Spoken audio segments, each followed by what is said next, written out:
বাংলাদেশের সঙ্গে ক্রিকেটীয় কূটনীতি এগিয়ে নিতে নানা পদক্ষেপ নেওয়া হচ্ছে বলে উল্লেখ করে ঢাকায় নিযুক্ত যুক্তরাষ্ট্রের রাষ্ট্রদূত ব্রেন্ট ক্রিশ্চিয়ানসেন বলেছেন, খেলাধুলার মান উন্নয়নের জন্য দুই দেশ একসঙ্গে কাজ করবে।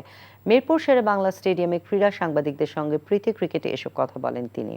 যুক্তরাষ্ট্রের স্বাধীনতার ২৫০ বছর পূর্তি উপলক্ষে যুক্তরাষ্ট্র দূতাবাস ও Bangladesh sports journalist association BSG এর যৌথ উদ্যোগে এই প্রীতি ম্যাচ মাঠে গড়ায়।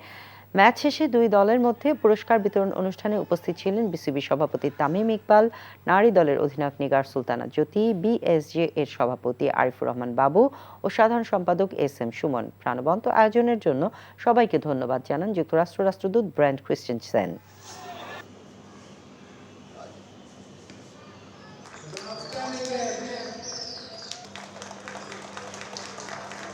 This is part of our celebration of America's 250th birthday. এই ম্যাচটি আমাদের স্বাধীনতার ২৫০ বছর পূর্তি উদযাপনের অংশ। স্টেডিয়ামে এসে প্রীতি ম্যাচ খেলতে পারা আমাদের জন্য দারুণ সম্মানের। আমরা বাংলাদেশের সঙ্গে ক্রিকেটীয় কূটনীতিতে এগিয়ে যেতে চাই। And most importantly, come away from the inaugural Boyshaki cricket match victorious.